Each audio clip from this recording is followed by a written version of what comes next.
보고에 감사드립니다. 이제 오늘 우리에게 주신 하나님의 말씀을 함께 봉독하도록 하겠습니다. 로마서 8장 1절부터 2절까지 1절과 2절 저와 함께 합독하도록 하겠습니다. 합독하겠습니다. 시작. 그러므로 이제 그리스도 예수 안에 있는 자에게는 결코 정죄함이 없나니 이는 그리스도 예수 안에 있는 생명의 성령의 법이 죄와 사망의 법에서 너를 해방하였음이라. 아멘.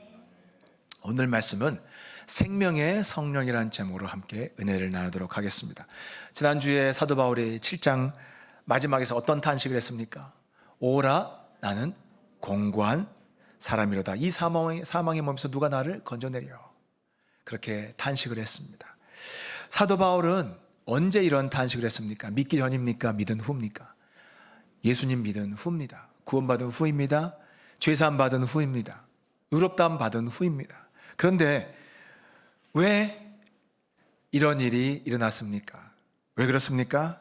그 이유는 뭐냐면 구원을 받은 후에도 구원받은 우리 영혼은 천국 갈 때까지 우리 몸 안에 이 몸이라는 집 속에 여전히 함께 몸과 함께 살아야 되는 것입니다. 그런데 우리 이 육신의 본질이 뭡니까? 우리 육신의 특징이 어떤 특징이 있을까요? 그게 로마서 8장 6절에 나와 있습니다. 한번 8장 6절 읽어보겠습니다. 시작. 육신의 생각은 사망이요 영의 생각은 생명과 평안이니라.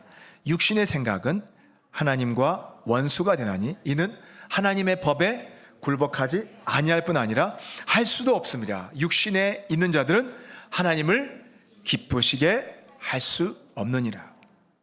육신의 본질을 잘 이야기하고 있죠.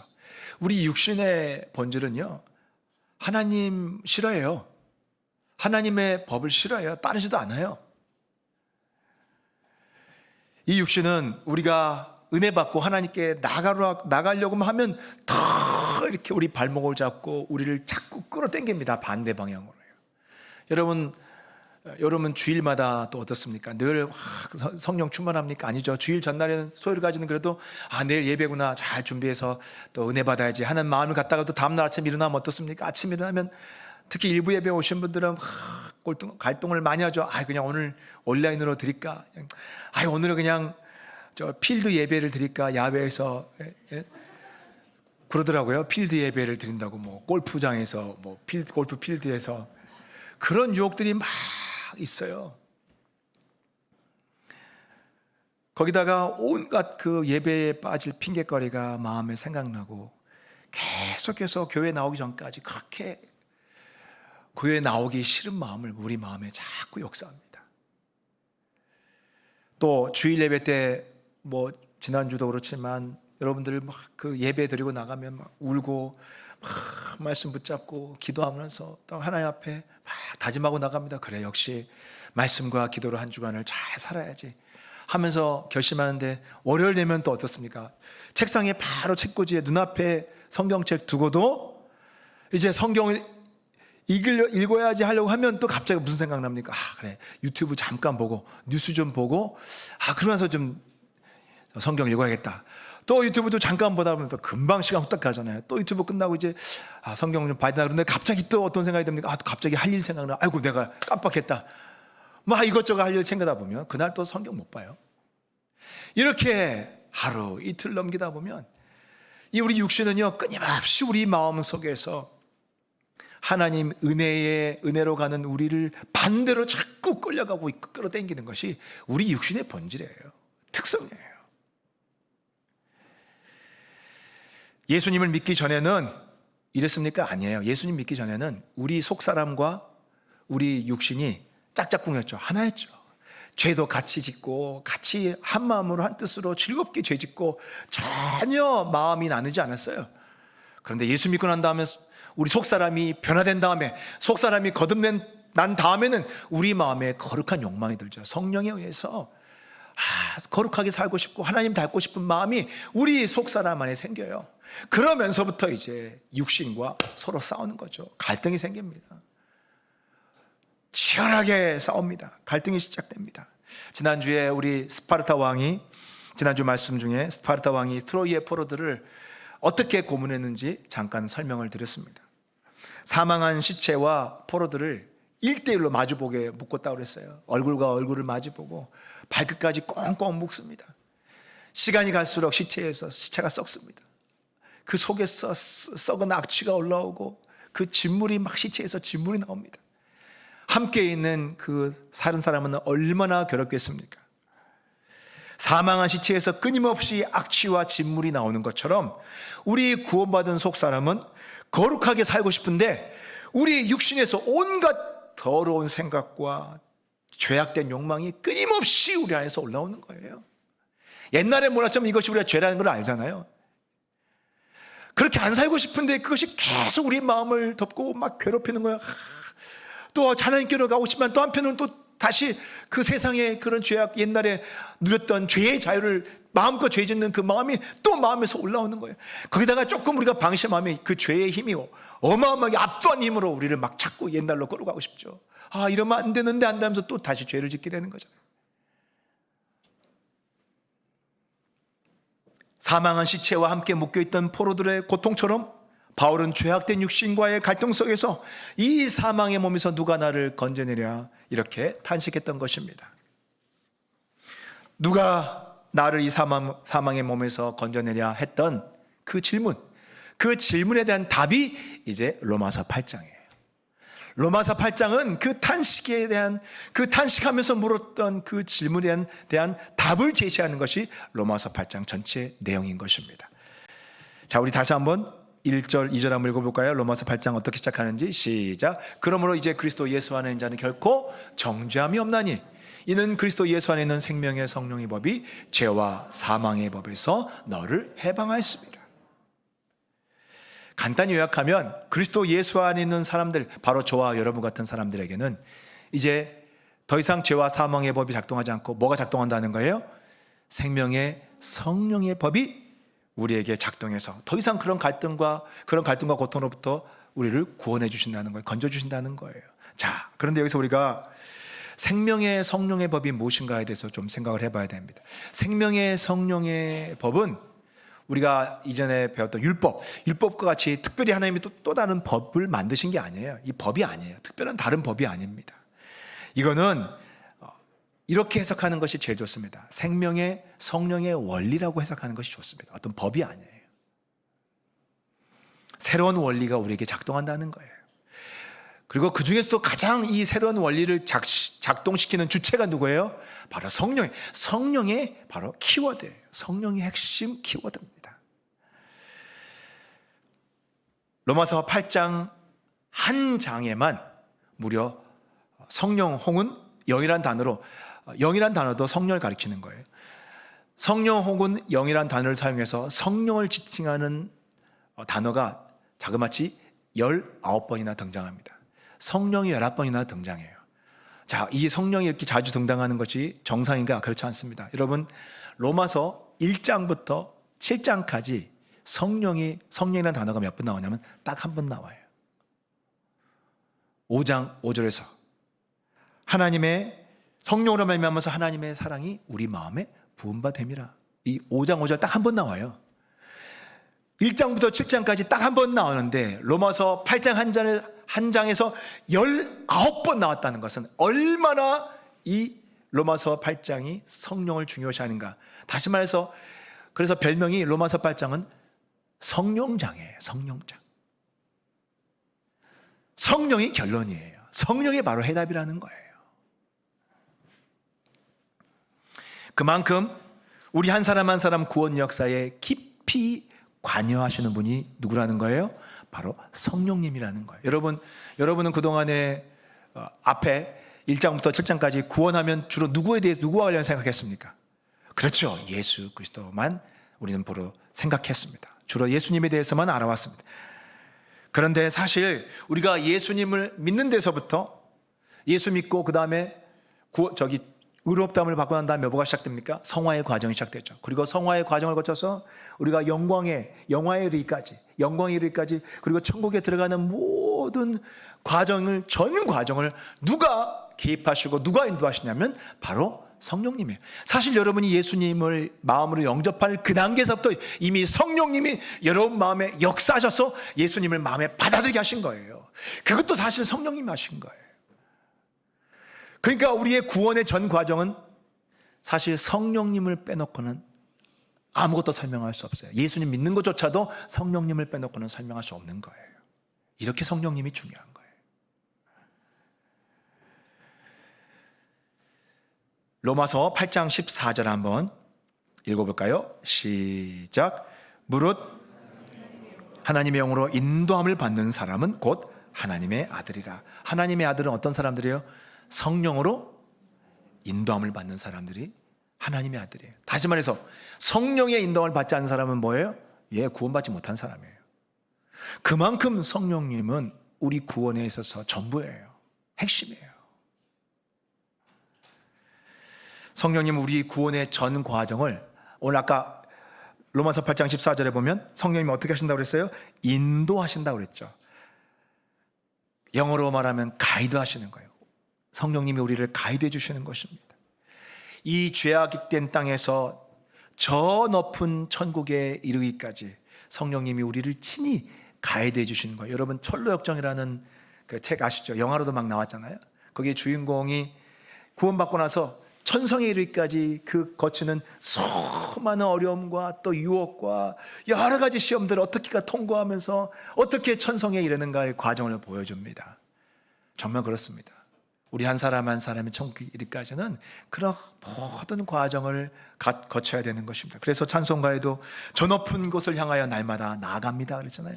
저 높은 곳을 향하여. 여러분 에베레스트 산 높이가 몇 미터인지 아십니까? 해발 8848, 8848m입니다. 에베레스트 산에 우리가 정상에 올라가려면 마의 고지가 있어요. 그게 해발 8000m입니다. 거기를 영어로 데스존이라고 하고 우리나라 말로 죽음의 지대라고 합니다. 왜냐하면 그 8000m부터는 갑자기 우리가 이 땅에 살아가는 환경은 달라요. 거기는 공기가 희박해져요. 그래서 사람들이 거기 가서부터는 이게 의식이 몽롱해지고 정신이 오락가락해요. 그리고 기온이 떨어지는데 마이너스 30도까지, 영하 30도까지 기온이 떨어진대요. 그런 곳이 바로 데스존입니다. 죽음의 지대입니다. 그래서 많은 사람들이 거기서 정신이 오락가락하고 또 신체적으로 이상 반응을 일으키면서 많이 거기서 주저앉습니다.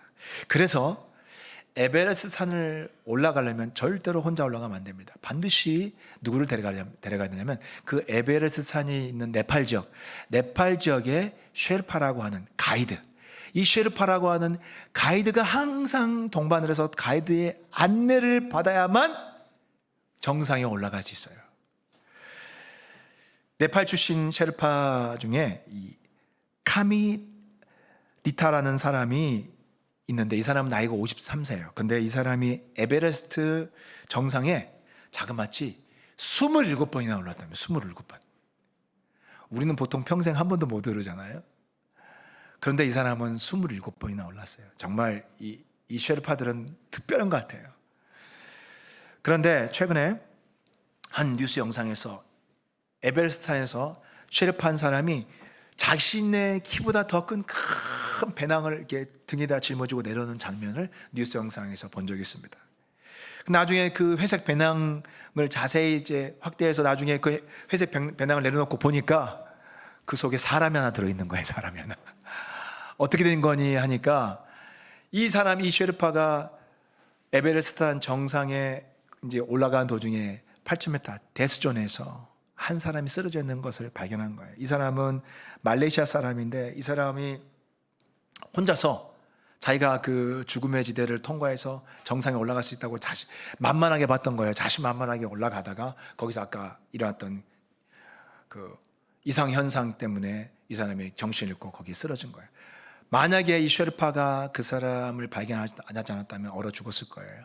근데 이 셰르파가 그 사람을 발견하고 배낭에다 똘똘똘 감고 그 다음에 칭칭칭 감아서 등에다가 지금 자기보다 훨씬 큰 사람이에요. 셰르파 얼마 크지 않더라고요, 네팔 사람이. 그 사람을 탁 집어주고 내려오는데 대단하더라고요. 그 사람이 데려와서 살렸어요. 그래서 그 사람은 살아났어요. 에베레스트 산 고지에 도전하는 수많은 산악인들처럼 우리는 어떤 사람들이에요? 천성을 향해서, 천국의 고지를 향해서 똑같이 우리도 올라가는 사람들이라는 것을 기억하시기 바랍니다.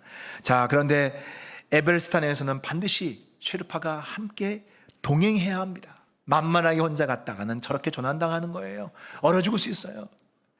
여러분, 우리를 천국까지 안내해 주시는 세상에서 가장 탁월한 쉐르파가 누구세요? 바로 성령님이라는 거예요. 성령님이 우리가 데스존을 통과할 때 옆에서 탁 붙어서 우리를 안내해 주시고 지켜주시고 통과할 수 있도록 우리를 붙잡아 주시는 거예요. 이 쉐르파 없이는, 이 성령님 없이는 우리 통과할 수 없습니다. 자, 그렇다면 이 성령님은 우리를 저 천성의 고지까지, 천국의 고지까지 어떻게 우리를 가이드해 주실까요? 어떻게 안내해 주실까요? 첫 번째, 우리를 구원의 진리로 우리를 가이드해 주십니다. 인도해 주십니다. 우리 2절 한번 읽어볼까요? 시작. 이는 그리스도 예수 안에서 생명의 성령의 법이 죄와 사망의 법에서 너를 해방하였습니다. 자, 성령께서 우리를 죄와 사망에서 해방해 주시는데, 우리는 잠깐 이 죄와 사망의 법이 무엇인지를 먼저 좀 생각을 해봐야 되겠습니다. 죄와 사망의 법이 여러 가지 의미를 포함합니다. 학자도 여러 가지 이제 복합적으로 의미를 이야기하는데, 그러나 공통점인 것은 뭐냐면, 가장 1차적으로는 죄와 사망의 법은 1차적으로 뭐냐면 율법을 말하는 거예요. 율법. 그럼 여러분 이런 의미 듭니다. 아니, 율법이 나쁜 거예요? 아니, 하나님이 율법을 주셨는데 어떻게 또 하나님이 예수님 보내서 우리를 율법에서 구원하신다고 그러세요? 또 성령님이 구원하신다고, 하나님이 주셔놓고 하나님이 또 왜 그로부터 우리를 구원하신다고 해요? 이거 좀 여러분 헷갈리지 않아요? 왜 이렇게 부정적으로 묘사를 했을까요? 율법이 나쁜 것인가 라고 우리는 오해할 수 있는데, 언뜻 보면 그렇게 착각할 수 있어요. 그래서 성경을 잘못 해석한 사람들은 율법을 버리고 율법을 나쁘게 묘사하는 사람도 있어요. 초대교회 이단들은 아예 구약을 떼버리고 율법을 아주 하등의 법으로 막 팽개치면서 구약의 하나님을 막 이렇게 배격하는 그런 이단들도 있었습니다. 그건 성경을 제대로 모르는 사람이에요. 성경을 잘못 이해한 사람이에요. 우리 잠깐 여기서 율법의 기능을 한번 다시 정리를 해봅시다. 로마서에서 쭉 이야기했던, 사도 바울이 앞에서 이야기했던 율법의 기능을, 5, 6, 7장에서 이야기했던 율법의 기능을 다시 한번 정리해 보겠습니다. 로마서 1장 8절에 보면 모든 사람들이 다 하나님의 진노와 심판 아래에 있다고 그랬습니다. 이유가 뭐예요? 죄 때문이라고 그러죠. 죄 때문에. 그런데 많은 사람들이요, 죄를 지으면서도 이것이 죄인 줄 모르고 그러고 지으면서 살았습니다. 죄인지도 모르고 죄를 짓다가 갑자기 하나님의 진노와 심판을 당하는 거예요. 그게 세상 사람들의 형편이에요. 로마서 5장 13절 한번 여기에 대해서 이야기하고 있습니다. 다 같이 한번 읽어볼까요? 시작. 죄가, 율법이 있기 전에도 세상에 있었으나 율법이 없었을 때는 죄를 죄로 여기지 아니하는, 그러니까 율법이 오기 전에는 사람들은 자기가 죄를 지면서도 죄인지도 모르고 죄 짓다가 하나님의 심판을 받고 죽는 거예요. 따라서 율법이 옴으로 인해서 우리가 죄를 깨닫게 된 거예요. 율법은 좋은 것입니다. 선한 것입니다. 자, 우리 이걸 한번 생각해 봅시다. 우리나라의 역사를 한번 돌아볼까요? 생각해 볼까요? 우리나라 역사를 보면 복음이 들어오기 전에, 특히 조선 말기 때는 우리 조선 사회가 어떤 사회였습니까? 아주 봉건적인 양반 중심의 사회였어요. 선교사들이 조선 말기에, 그때 뭐 나라가 완전히 기울어가고 이제 일본한테 나라가 팔리는 그런 직전의 상황이었죠. 모든 것이 절망이었습니다. 그때 선교사들이 우리 조선 시대 사람들의, 남자들의 삶을 보니까 참 기가 막힌 거예요. 선교사들의 보고에 의하면 남자들, 일반 보통 남자들은요, 돈이 생기기만 하면 어디로 갔냐면 술집에 갔대요. 주막에 가서 하루 종일 술을 마시는 거예요. 그리고 또 돈이 생기면 뭐 하냐? 노름을 했대요, 모여서.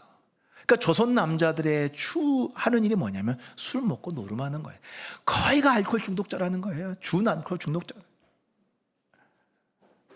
그리고 여자들의 삶은 어땠냐? 여자들은 너무나 그 남존 여비에 그 찌들어 가지고 여자 선교사들이 볼 때는 야, 조선 시대의 여자들은 정말 사람이라고 할 수 없구나 정도로 그 정도로 인권이 심각했습니다.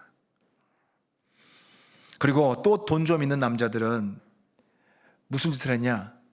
누구나 다 첩을 1명, 2명씩 뒀다는 거예요.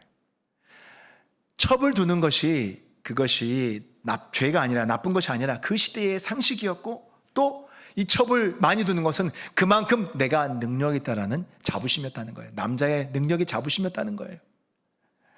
그런데 선교사님들이 말씀을 가르치니까 하나님의 말씀을 통해서 율법을 통해서 그것이 간음의 죄라는 것을 깨달으니까 사람들이 막 부흥회에서 또 예배에서 눈물 흘리면서 회개에 자복을 했습니다. 충남 홍성에서 활동했던 찰스 클락이라는 선교사님의 보고서에 보면 이런 내용이 나옵니다. 한다리 교회 지도자가 가장 큰 은혜를 받았습니다. 그는 10년 전 노름으로 빼앗은 수목이, 그러니까 노름이 꼭 나와요. 그 다음에 술 나와요. 그리고 저기 첩이 나와요. 보면 보고서에 그런 이야기들이 굉장히 자주 나와요. 우리나라 일상이었어요. 하여간 10년 전에 노름으로 빼앗은 그 알짜 숲을 본래 이분이 회개하고 본래 주인에게 돌려주었고 또 그에겐 첩이 하나 있었는데 10년 동안 데리고 살면서 첩 사이에 아이까지 하나 두었는데 죄를 깨닫고 난 후에 첩과 헤어지기로 했습니다. 그는 첩을 서울로 보내 간호사 공부를 시키기로 했습니다. 참 그래도 훌륭하죠. 유학까지 시켜주고 이제 먹고 살 수 있도록 해주려고 했던 거예요. 이렇게 교인들이요 은혜 받고 결단을 하면서 첩을 내보내니까 이 교인들이 하는 것을 보고 주변 사람, 동네 사람들이 따라하면서요 많은 사람들이 첩을 내보내는 일이 아주 유행처럼 번졌어요. 여러분 그래서요 이게 한국 사회에 퍼져서 일부 일처제가 그때부터 우리 한국 사회에 뿌리내리게 되었다는 거예요. 여러분 우리가 지금 일부 일처 한 사람이 한 명하고 결혼하는 거 너무 당연하게 여기잖아요. 근데 이거 얼마 안 됐어요. 100년도 안 됐어요. 언제부터요? 복음이 들어오면서부터, 하나님 말씀이 이 땅에 들어오면서부터, 율법이 이 땅에 들어오면서부터 사람들이 이렇게 바뀐 거예요. 율법의 기능이 이렇게 좋은 것입니다.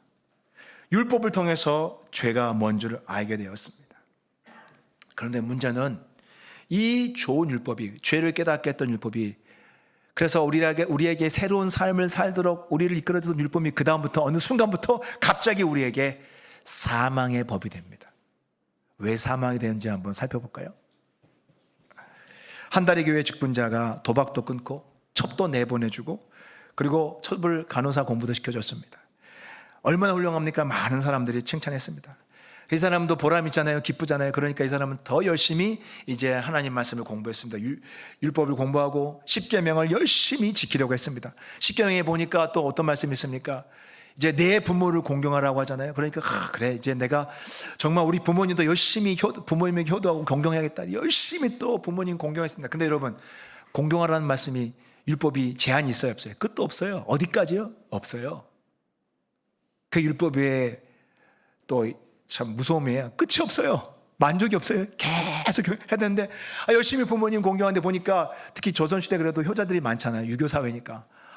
막 자기 보면 살을 탈점을 떼서 부모님 드리고 그래서 막 연료부 그런 거 있잖아요.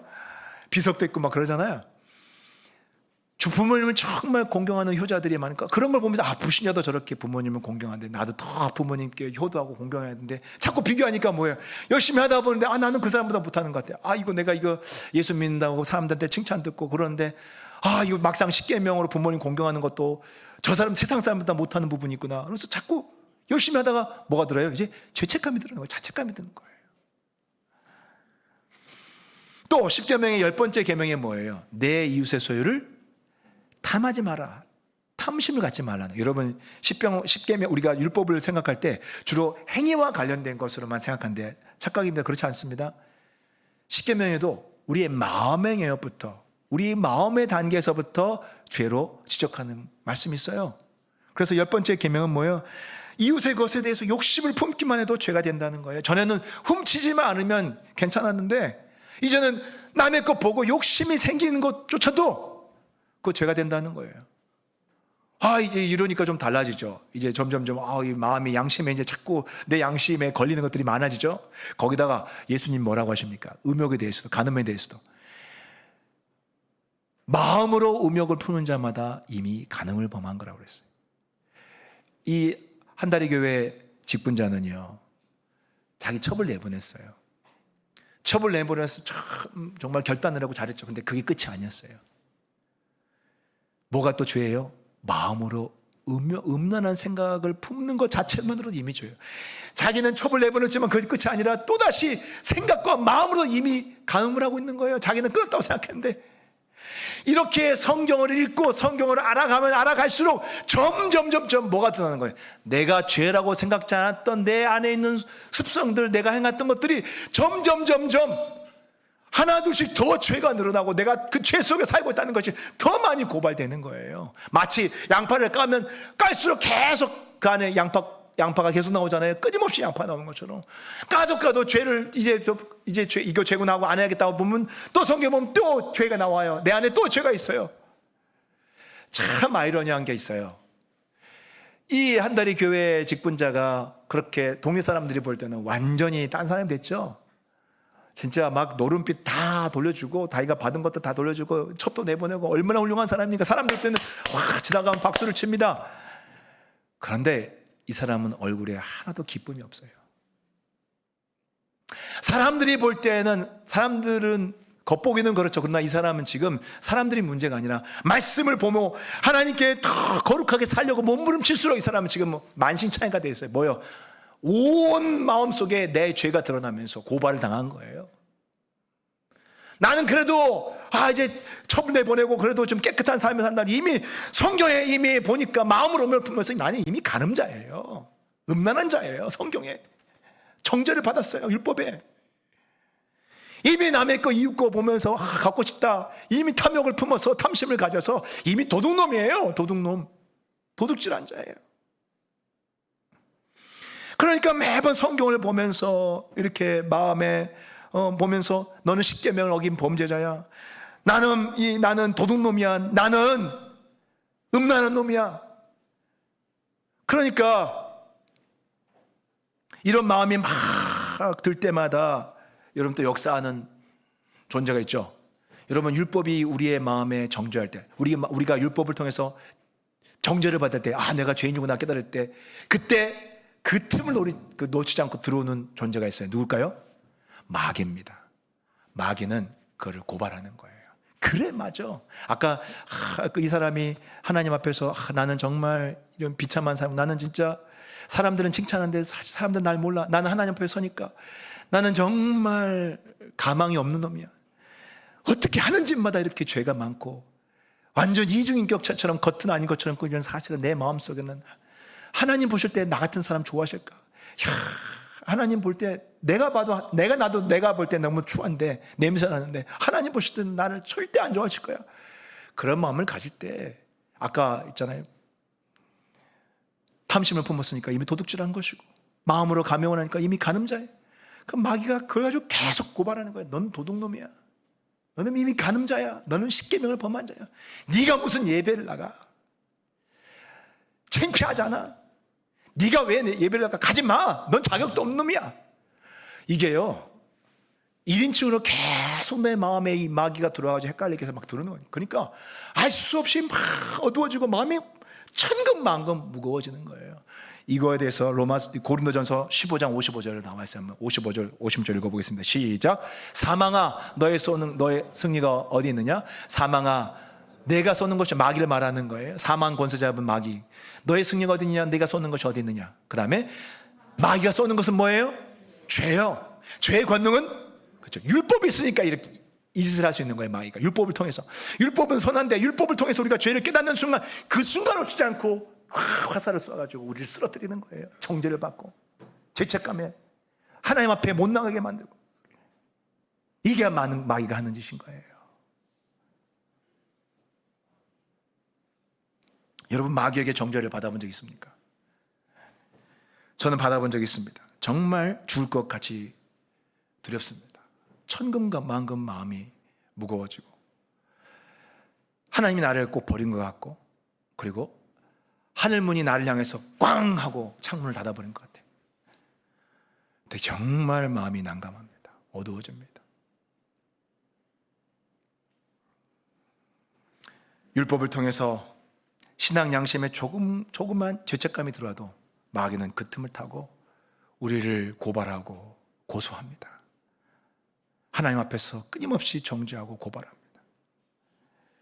자, 그런데 오늘 로마서 8장 1절 2절 말씀이 바로 그거예요. 하지만 이 문제가 이제 완전히 해결이 되었다라는 걸 말하려고 하는 거예요. 우리 한번 1절 다 같이 읽어볼까요? 어떻게 해결되는지. 시작. 그러므로 이제 그리스도 예수 안에 있는 자에게는 결코 뭐가 없다고요? 정죄함이 없나니. 여러분, 여기서 우리가 굉장히 중요한 단어가 정죄함이에요. 여러분, 이 정죄라는 의미가 뭘까요? 이 정죄는요, 법적 용어예요. 법률 용어예요. 그러니까 평소에 우리가 잘 안 써요. 근데 우리가 법정에서 해야 될 일, 또 요즘에는 진짜 보니까 고소 고발이 엄청 많더라고요. 사람들 뻑하면 막 고소하고 고발하고 경찰서 보자, 가자, 뭐 법정에서 보자, 막 그러잖아요. 미국에서 제일 무서워하는 게 법정에서 보자는 거예요. 그래서 어느 우리 제 아는 그 집사님이 그 항공사 이제 티켓팅 하는데 그 공항 직원이 아주 실수를 했어요. 그러면서도 막 그 아주 거만하게 이제 동양인이라고 무시하는 거예요. 그랬더니 나 너 고소할 거야 그랬더니 바로 바뀌면서 바로 모든 걸 다 처리했대요. 그걸 제일 무서워해요. 법정에서 보는 것을. 거기는 고소 고발이 엄청 많습니다. 그래서 막 잘못하면 막 몇십만 불, 막 몇억 이렇게 막 법정에서 판결 나오면 이제 배상해야 되잖아요. 우리나라도 점점 그렇게 돼가는 것 같아요. 뻑하면 이제 고소 고발이에요. 여러분, 막 서로 경찰서 싸웁니다. 내가 너 감옥 보낼 거야. 너는 나쁜 사람이야. 내가 너를 콩밥 먹일 거야. 그러면서 막 이미 막 판단을 해요. 너는 이제 끝장이야. 너 인생 끝장이야. 막 그러면서 둘이 막 싸웁니다. 자, 그런데 경찰서에서 둘이 막 고소 고발하고 싸운다고 해서 그게 그대로 되는 겁니까? 아니에요. 그 최종 결론, 그 사람이 죄인이 되는지 안 되는지는 언제 결판 납니까? 마지막 법정에서 판사의 판결에 의해서 결정나는 거예요. 판사가 마지막에 피고 누구누구는 이제 이 사람의 이 기소에 의해서 이제 유죄다라고 판정하면 그 사람은 이제 법정에 들어가서 죄인이 되는 거고, 판사가 피고인은 무죄 하고 내리면 아무 죄가 아닌 거예요. 그렇게 판사가 법정에서 유죄 판결을 내는 것을 정죄라고 하는 거예요. 이건 철저히 법적 용어를 말하는 거예요. 로마에서 쓰는 법적 용어를 쓴 거예요. 다시 말씀드립니다. 정죄는 뭐라고요? 유죄 판결을 말하는 거예요. 판사가 내린 유죄 판결인 거예요. 예수 그리스도 안에 있는 사람은 아까 1절에 뭐라고 되어 있습니까? 그러므로 이제 예수 그리스도 안에 있는 사람에게는 뭐가 없다고요? 결코 정죄함이 없나니. 자, 예수 그리스도 안에 있는 사람 누구예요? 바로 저와 여러분들이에요.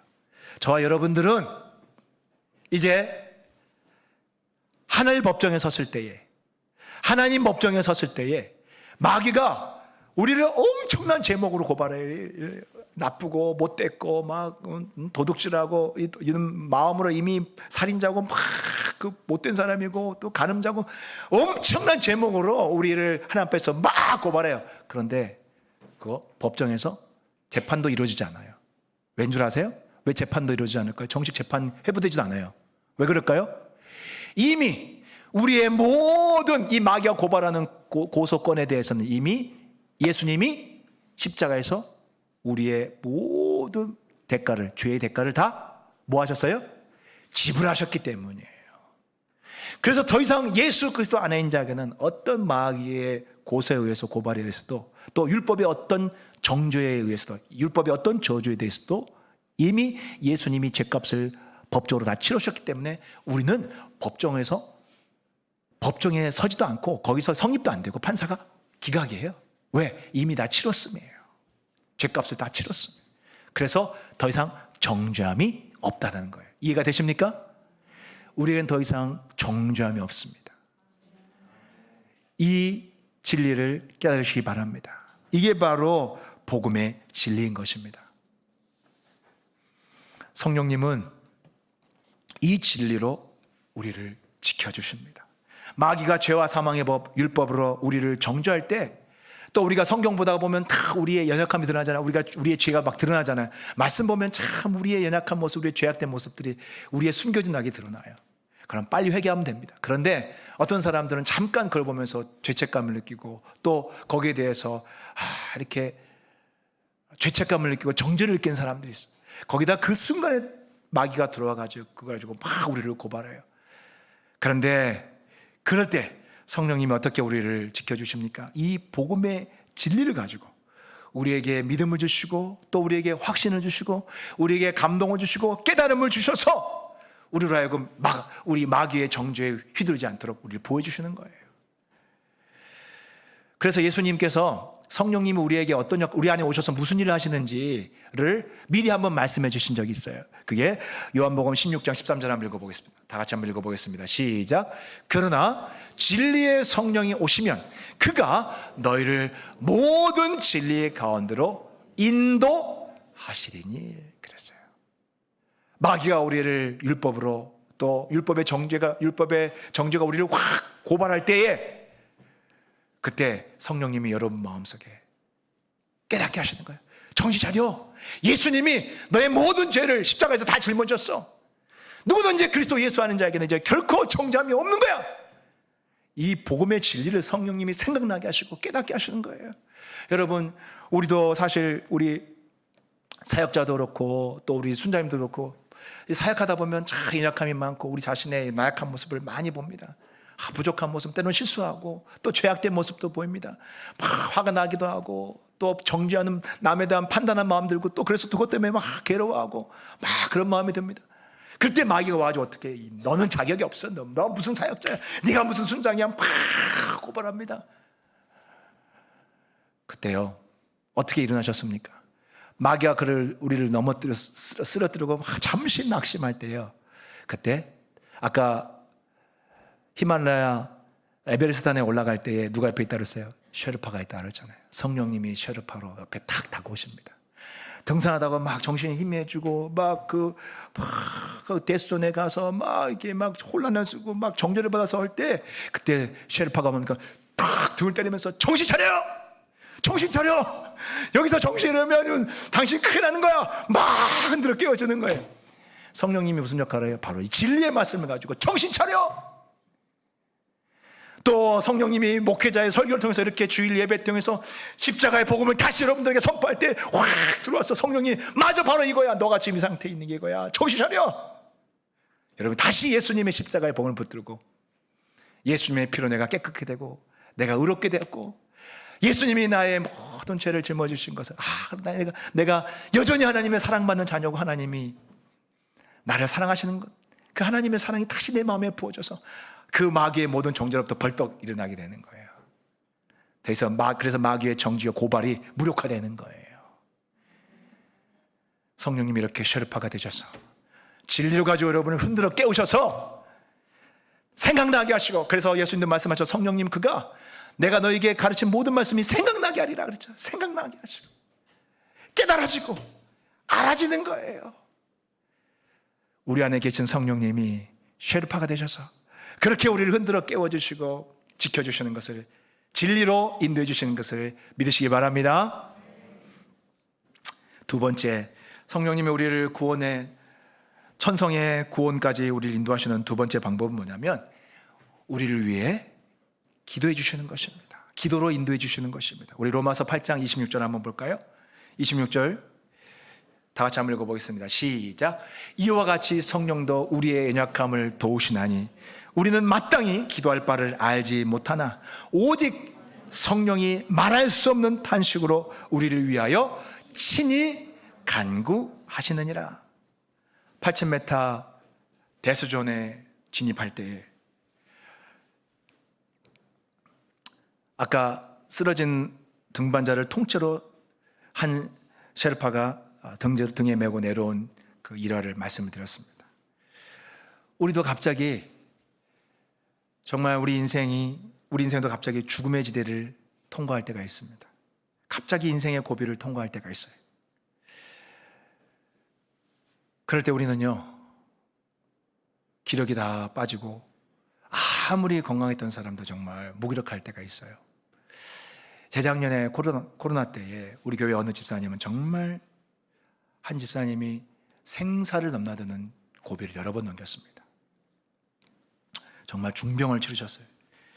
제가 개척한 이래 지금까지 우리 교회에서 가장 심각한 상황을 그분이 겪었습니다.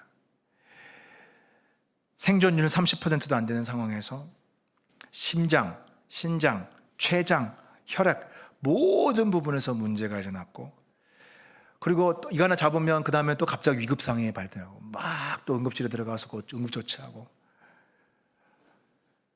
담당 의사분은 이미 보호자한테 포기했었어요. 이미 가망이 없다고 그렇게 진단을 내렸습니다. 여러분, 가족 중에 이런 중환자가 한 사람 발생하면 그 한 사람만이 아니라 정말 온 식구들이 함께 해발 8,000m 죽음의 지대를 통과하는 것 같은 그런 고통을 겪습니다. 삶이 힘들어집니다. 경제적으로도 많이 어려워집니다. 몸과 마음이 지쳐서 식구대로 다, 여러분, 그분이 1년이 넘게 그렇게 힘들었는데, 그러면 정말 다 지쳐서 넉다운 됩니다. 정말 죽음의 지대를 통과하는 것처럼, 데스존을 통과하는 것처럼 참 그렇게 힘들었어요. 병든 당사자는 어떻겠습니까? 더해요. 여러분, 이 사실 병이 무서운 게 아무리 영성이 뛰어난 사람들도요, 이렇게 중병이나 이렇게 오래된 병을, 만성 질환을 달고 있으면요, 이 영성도 떨어져요. 영은 육과 이렇게 연결되어 있기 때문에 많이 쇠약해집니다. 영적으로 쇠약해지면서 몸이 아프면 점점점 이렇게 몸이 아플 때마다 이제 생각도 점점 어두워집니다. 그리고 우울해져요. 그리고 자꾸 슬픈 생각이 많이 나요. 그리고 섭섭한 생각이 많이 나요. 그리고 또 감정이 자주 이렇게 오락가락하면서 이렇게 업다운을 반복하면서 이제 점점점 우울증으로 가게 되죠. 정말 연약해집니다. 그건 장사가 없는 것 같아요. 이게 우리의 실체예요. 저도 얼마든지 그럴 수 있다고 생각해요. 저도 얼마든지 그렇게 오랜 중병에 시달리면 저도 아마 그렇게 될 수 있을 거라고 저도 생각이 돼요. 왜요?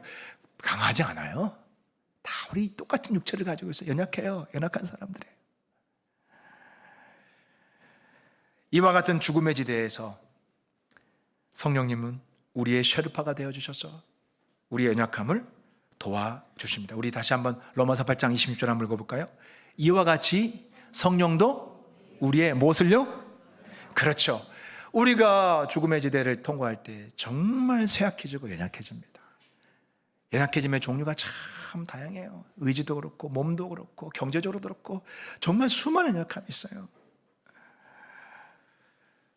그런 연약한 상태에서 때로는 쓰러져 누워서 기도도 안 나올 때가 있습니다. 그리고 뭐라고 기도해야 될지 모를 때가 있어요. 바로 그때 아무 생각도 안 나고 기도할 생각조차 마음조차 들지 않고 그냥 쓰러져 있을 때, 그냥 쓰러졌을 때, 또 때로는 의식을 잃을 때도 있어요. 그렇죠? 그럴 때 여러분, 우리 혼자가 아니라는 사실을 기억하시기 바랍니다. 오늘 로마서 8장 여러분들에게 알려주려는 게 그거예요. 미래에 그런 일이 생길지라도 두려워하지 말라는 거예요. 여러분 옆에 누가 있다고요? 세계 최고의 셰르파가 여러분 옆에 계시다는 거예요. 그 셰르파가 어떻게 한 줄 아세요? 아까 영상에서 제가 보았던 것처럼 그때부터 어떻게 해요? 셰르파가 탁 나타나서 쓰러져서 정신 나갈 때는 들쳐버요. 침낭에 꽁꽁꽁 묶어가지고 그냥 셰르파가 등에 탁 짊어지고 끌고 가는 거예요.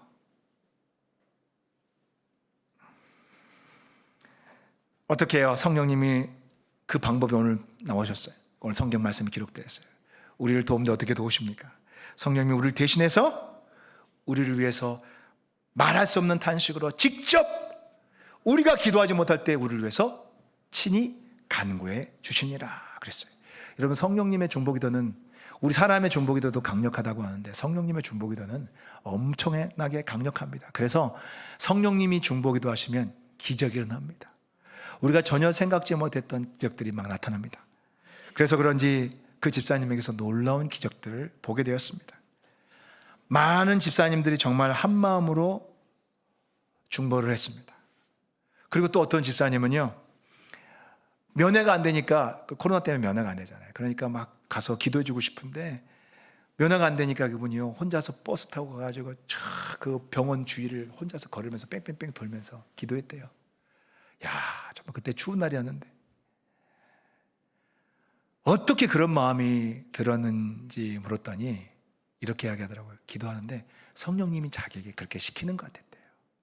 성령님이 그렇게 자기 마음에 감동을 주셨다는 거예요. 여러분, 여기에 비밀이 있습니다. 우리 쓰러진 집사님 안에 계신 성령님이나 우리 교회의 다른 성도님들 안에 계신 성령님이 같은 분이 다른 분이에요. 같은 분이에요. 그 쓰러진 집사님을 등에 들쳐업고 성령님이 이제 기도를 시작할 때 그 성령님이 동시에 다른 우리 지체들 속에서 똑같은 마음으로 간절하게 탄식으로 기도하기 시작합니다. 그래서 다른 집사님들이 우리 집사님에서 기도할 때 막 눈물이 나고 목사님 막 그렇게 눈물이 났어요. 그렇게 간절하게 같이 기도하는데 마음이 막 애끓림처럼 통곡이 나왔어요. 왜 그런 줄 아세요? 당연한 거예요. 왜요? 같은 성령님이 말할 수 없는 탄식으로 중보하고 계시는 것을 우리가 경험한 거예요. 성령님이 우리가 아무것도 못하게 쓰러졌을 때 우리를 들쳐업고 중보기도 하시는 그것이 그냥 공상이 아니라 실제로 우리도 경험해. 어떻게 해요? 내 속에서 성령님이 그 사람을 위해서 나도 모르게 그 사람을 위해서 간절히 기도하게 되는 거예요. 이게 바로 오늘 이 말씀인 거예요. 이런 일이 지금도 일어나고 있음을 깨달으시기 바랍니다. 성령님이 우리 모두의 속에서 말할 수 없는 탄식으로 기도하는 것을 우리도 경험하게 되는 것입니다. 그러면서 몇 번의 죽음의 고비를 잘 넘기는 기적을 경험했습니다. 뿐만 아니라 보니까 이 진짜 병이 무섭더라고요. 이렇게 경제적으로도 큰 환란이 오더라고요. 한 주에 병원비가 500만 원씩. 거의 1년 정도 되셨으니까 얼마나 막대한. 근데 하나님이요, 성령님이 막 말할 수 없는 탄식으로 중보하니까 기적이 난다고 했잖아요. 우리 집사님에게 전혀 생각지 못한 루트로 통해서 돈이 들어와가지고 그걸 다 채우게 하셨어요. 저한테 간증을 하는데 정말 신기하더라고요. 저는 그 모든 과정을 다 지켜봤어요. 저는 그래서 여러분들에게 오늘 확실하게 말씀드릴 수 있어요. 여러분, 죽음의 지대를 통과할 때 대수존을 만날 수 있습니다. 그러나 두려워하지 마십시오. 여러분 혼자가 아닙니다.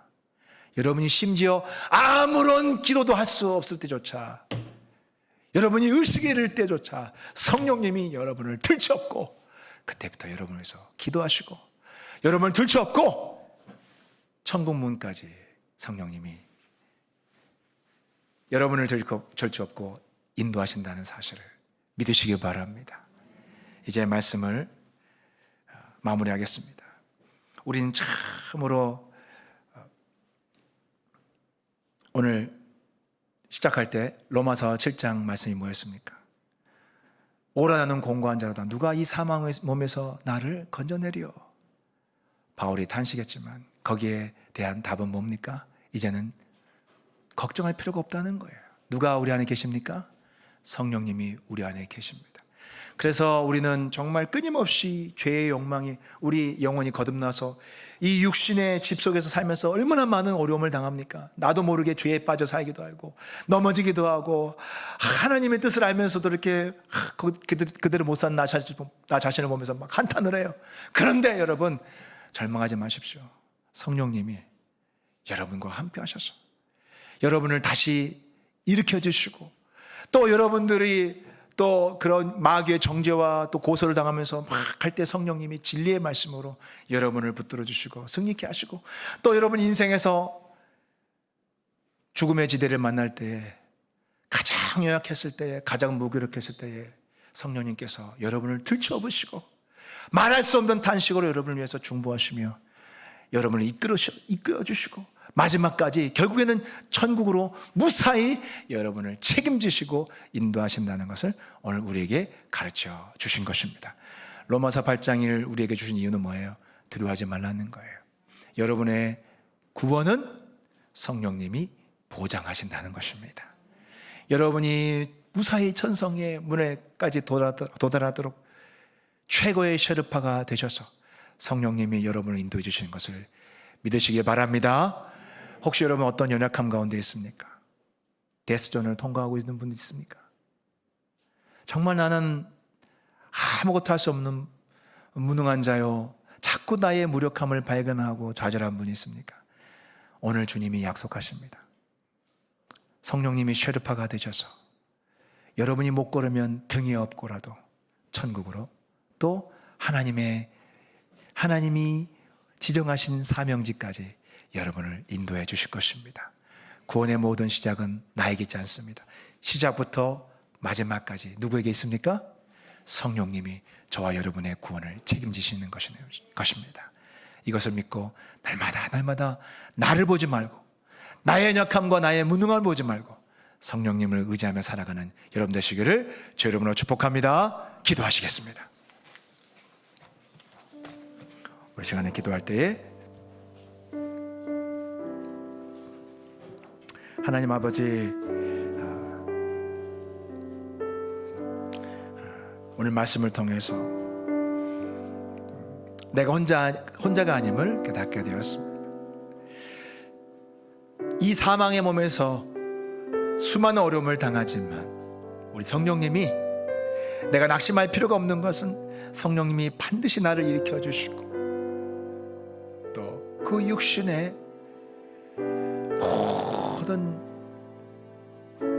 절망과 나를 끌어당기는 그런 육신의 모든 방해들을, 그럼에도 불구하고 나를 이기게 하시고 승리케 하셔서 반드시 천성까지 인도해 주신다는 것을 온전히 믿고 신뢰하게 하여 주시옵소서. 나의 연약함을 보지 않게 하여 주시옵소서. 내 옆에 계시는 최고의 셰르파 성령님을 의지하게 하여 주시옵소서. 성령님, 이 시간에 내게 임하여 주시옵소서. 나를 채워 주시옵소서. 다시 한번 성령으로 나를 붙잡아 주시옵소서. 새롭게 하여 주시옵소서. 성령으로 충만케 하여 주시옵소서. 성령님이 나와 함께 하시는 것을 주여 내가 온 영으로 느끼게 하여 주시옵소서. 성령께 온전히 붙들리게 하여 주시옵소서. 저를 따라 기도합니다. 주여 은혜를 주옵소서. 성령으로 붙들어 주시옵소서. 성령으로 충만케 하여 주시옵소서. 다 같이 기도합니다. 주여! 자비롭고 은혜로우신 하나님 아버지여, 오늘도 참으로 말씀을 통해서 아버지여 우리의 구원이 어떤 것인지 깨닫게 하심을 감사합니다. 아버지여, 비록 구원받은 내 영혼이 육신 속에서 많은 고초를 겪지만 주여, 내가 두려워할 필요 없고 낙심할 필요가 없고 좌절할 이유가 없는 것은 성령님이 셰르파가 되셔서 나를 천국 문 앞까지 반드시 안내해 주시고 인도해 주신다는 것입니다.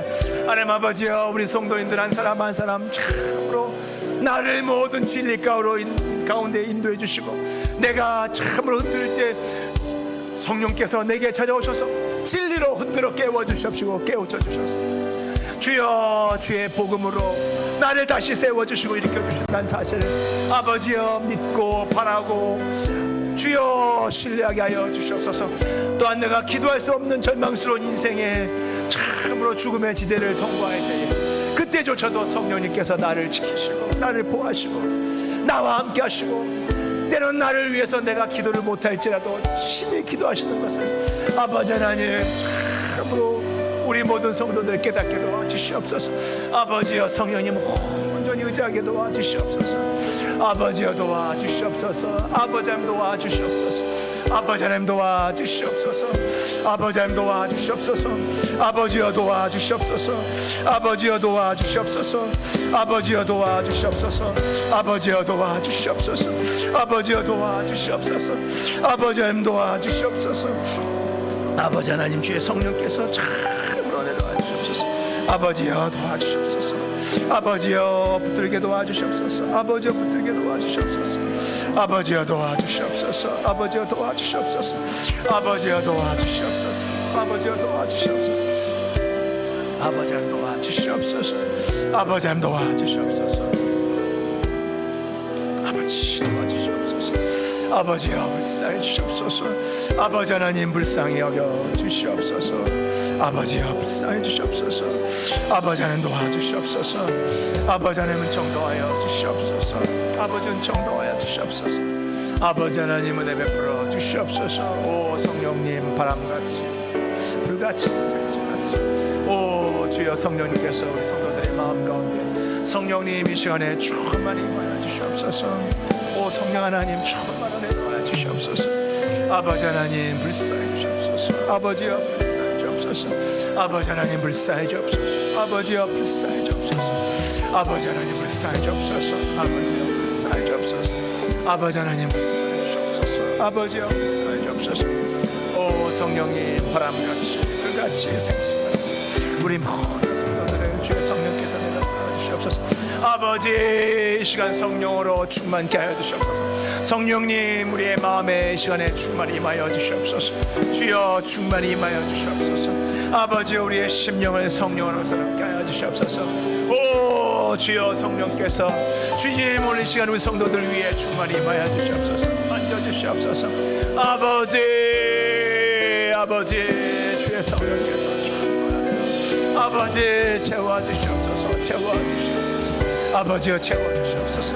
아버지 우리 성도들에게 이 시간 성령으로 임하여 주시옵소서. 성령으로 새롭게 도와주시옵소서. 아버지여 우리 모든 성도들을 중생의 은혜로 아버지여 중생의 은혜를 아버지 허락하여 주시옵소서. 아버지여 중생의 은혜를 보여주옵소서. 아버지여 중생의 은혜를 보여주시옵소서. 아버지여 새롭게 하여 주시옵소서.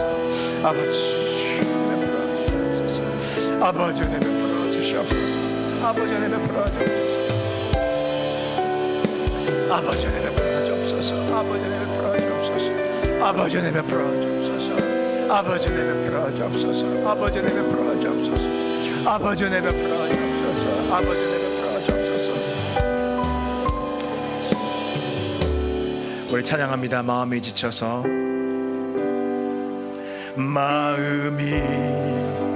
지쳐서 기도할 수 없고 눈물이 빗물처럼 흘러내릴 때 주님은 우리 연약함을 아시고 사랑으로 인도하시네.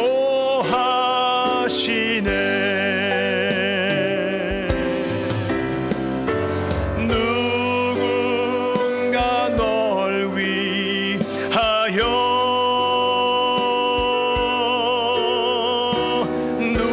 누군가 기도하네.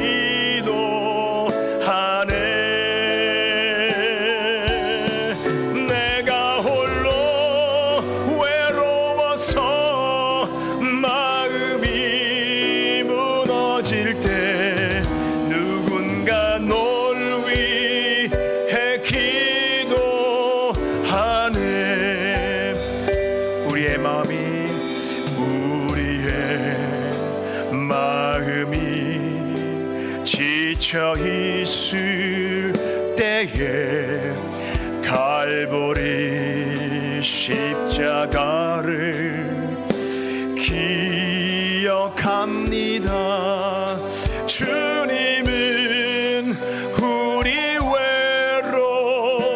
외로움을 아시고 내 마음에 기쁨 주시네.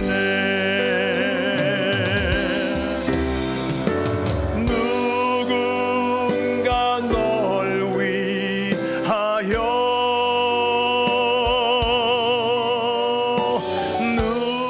누군가 기도하네.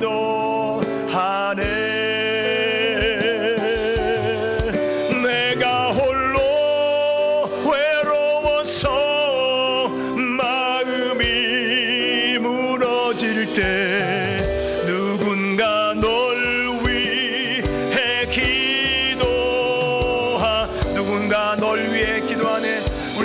성령님이 여러분을 위해서 기도하십니다.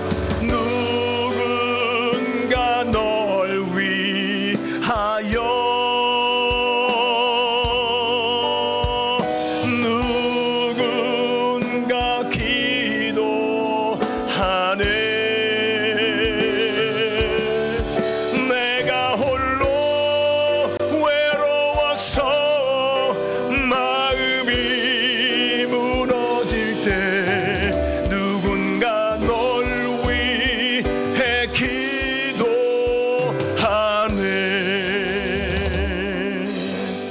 기도하겠습니다. 주 예수 그리스도의 은혜와 하나님의 크신 사랑과 성령님의 감화 감동 교통하심이 오늘 말씀 듣고 육신 가운데 괴로운 일을 많이 당하지만 내가 혼자가 아니라 가장 위대한 셰르파가 내 옆에 계셔서 천국 문까지 책임지고 내 영혼을 인도하시고 구원을 보증해 주시는 성령님이 함께 계심을 오늘 믿고 나를 의지하지 않고 내 힘을 바라보지 않고 또 때로는 내 연약함을 볼 때에 그 연약함에 주목하지 않고 연약함에도 불구하고 나를 끝까지 책임지실 성령님을 의지하기로 결단한 모든 성도들 위해 이제부터 영원토록 함께 하시기를 간절히 축원하옵나이다. 아멘.